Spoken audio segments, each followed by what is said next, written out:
morning, boys and girls. Happy Wednesday. Don't forget, Wednesday, third grade is gym day. So be sure to check the CAP website. Miss Laracy put the link up of Miss Kane's activities. You could always do your Fit 5. I know you're thinking, well, Miss Forbes, where can I run? And you could run in your yard. You could run in your basement if your grown-up says that's okay. Or you even just getting up and walking around. Okay, make sure that you're staying active as well, because that's one of the best ways to keep yourself healthy at this time. Okay, so every day, I like to start off writing in science class by reading to you a chapter from Wayside School's Falling Down, which I realize you can actually read. It's not backwards. So the tricky thing was I was at different places with all of the classes. So I want to go back to the one I was furthest in, which is chapter 26, The Mean Mrs. Jules, and I will show you the picture. That's kind of what it looks like. Okay, it looks maybe a little bit like me. I do want to say that Mrs. Jules uses that phrase that we do not use.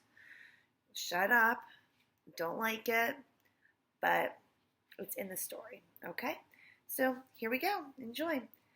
Everybody in Mrs. Jules' class thought she was a nice teacher. They were wrong. There is no such thing as a nice teacher. If you think you have a nice teacher, then you are wrong wrong too. Inside every nice teacher, there is a mean and rotten teacher bursting to get out. The nicer the teacher is on the outside, the meaner the teacher is on the inside. Mrs. Jules was changing the bulletin board before class, and a mean and rotten voice whispered inside her brain. "Give the children lots of busy work today," it said, "and then make them do it over again if their handwriting isn't perfect." Mrs. Jules tried to ignore the voice. She didn't like giving busy work. Instead, she tried to teach the children 3 new things every day. She believed if they learned 3 new things every day, they would eventually learn everything there is to know. There are some classes where the teachers give so much busy work that the children never learn anything. Like Miss Sarv's class. "What do you care if the children learn anything?" asked the mean and rotten voice. "It's not your job to teach them. It's your job to punish them. Keep them in at recess. Hit them with your yardstick." The bell rang and all the children scurried to their desk. "We are going to learn 3 new things," she announced. "How to make pickles, 7 plus 4, and the capital of England." Okay, Neville's here and he's running around, so that's the noise you hear in the background. All children paid close attention. "The capital of England is London," said Mrs. Jules. 7 plus 4 equals 11, and pickles are made by sticking cucumbers in brine. On her desk, she had a box of cucumbers and a vat of brine for demonstration. Brine is like pickle juice. "Okay, Joe," said Mrs. Jules. "How much is 7 plus 4? Joe shrugged. "But I just told you, Joe," asked Mrs. Jules. "Weren't you listening?" "I don't know," said Joe. "Okay. Who can tell me how many pickles are made?" "Yes, Jason." 11, Jason declared. Mrs. Jules frowned. "That is a correct answer," she said, "but unfortunately I didn't ask the right question. Can anyone tell me how pickles are made?" "Yes, Bibi." "In London," said Bibi. "I suppose they make some pickles in London," said Mrs. Jules. "Okay, let's start again. Calvin, what's the capital of England?" "Could you write England on the board?" asked Mrs. Jules. "I do a lot better when I see the question." Mrs. Jules wrote England on the board. "Okay," said Calvin. "Now I see the question. The capital of England is E." England starts with a capital E because it's a proper name of a country.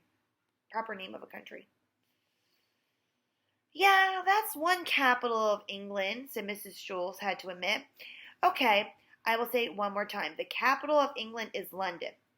"Isn't that where they make all the pickles?" asked Jenny. "No, they don't make all the pickles in London," explained Allison. "Just 11. "Well, where do they make the rest of the pickles?" asked Stephen. "Shut up!" Mrs. Jules shouted. Well, that does it. You're all staying inside for recess." Everyone stared at her. Mrs. Jules had never told anyone to shut up. It was against the class rules to use that expression. If you did, you had to write your name on the blackboard under the word discipline. Mrs. Jules put her hand over her mouth, then took it away. "Oh, dear. I'm very sorry," she said. "I don't know what came over me."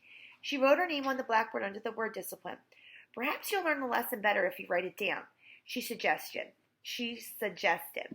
Everyone, please take out a piece of paper and a pickle. Everybody laughed. Pencil, snapped Mrs. Jules. I meant to say pencil, but it just came out pickle. I didn't know pickles came from pencils, said Jenny. I thought they came from cucumbers. I thought they came from London, said Todd.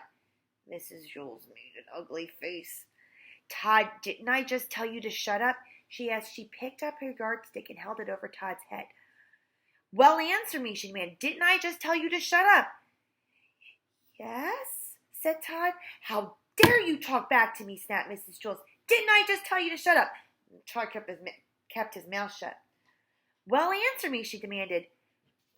Todd didn't know what to do. He nodded his head. Keep still, ordered Mrs. Jules. Now, I don't want you to say another word. Is that clear? Todd stared at her. Is that clear? She asked again. Yes, said Todd meekly. Mrs. Jules slammed down her yardstick. Todd moved quickly out of the way. The yardstick banged against his desk and broke in half. Mrs. Jules stared at the 18 inches she held in her hand. Oh, my goodness, she said. I'm so sorry, Todd. I don't know what's the matter with me today. I must have gotten up on the wrong side of the bed this morning. She put a check next to her name on the word discipline. Okay, let me try to make this very simple, she said. If I have 7 cucumbers, and then I get 4 more, and then I drop all the cucumbers in brine and take them to the capital of England, what do I have, how many, and where am I? Huh? Asked DJ. What? Asked John. Could you write the question on the board? Asked Rondi. Please. Shut up! Yelled Mrs. Jules for a third time in her mocking voice. Could you write the question on the board, please? You kids think you're so cute. Well, we'll just see how cute you really are. She picked up the vat of brine from her desk. How would you like it if I poured this on your head? You wouldn't be so cute if you're all shriveled up and covered with warts like pickles. She walked up and down the aisles, carrying the pickle juice and glaring at the children. No one dared make a sound. She stopped next to Leslie's desk. How about you, Leslie, she asked. How would you like pickled pigtails? Leslie trembled. Her pigtails wiggled. Well, I'm going to ask you 3 questions, Leslie, said Mrs. Jules. And if you don't answer them all correctly, I'm going to dump this on your head. Leslie gulped. Question 1. How much is 7 plus 4? Leslie tried to count quickly on her fingers, but she didn't have enough. 11, she guessed. A look of disappointment came over Mrs. Jules' face. Okay. Question 2. What is the capital of England? London, Leslie said nervously. Rats, said Mrs. Jules. Okay, question 3. She looked down at the vat of brine she was holding, and she smiled, and she shook her head. She thought a moment, then smiled. What's the name of my cousin who lives in Vermont? Leslie had no idea, so she just took a wild guess. She closed her eyes and said, Fred Jules? Wrong, exclaimed Mrs. Jules. She raised the vat of brine high above Leslie's head and started to tip it over. Paul jumped out of his seat.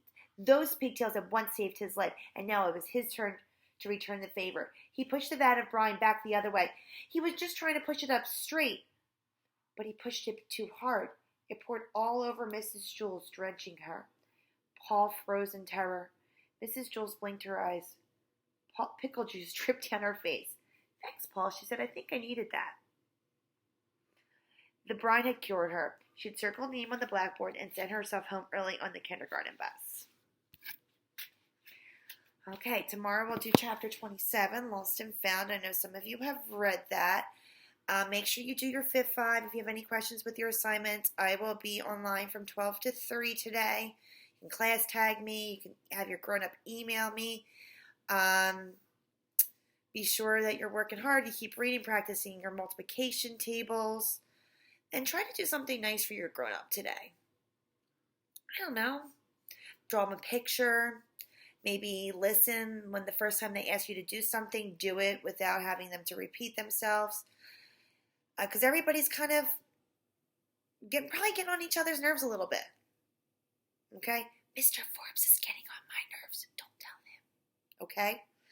So just try to make things a little easier.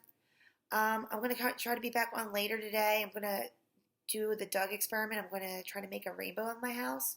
The only thing is the best sunlight comes in my kitchen, and that is the front of my house, and I have to wait till this afternoon. All right, so hopefully I'll see you guys a little later today. Don't forget, Fit 5.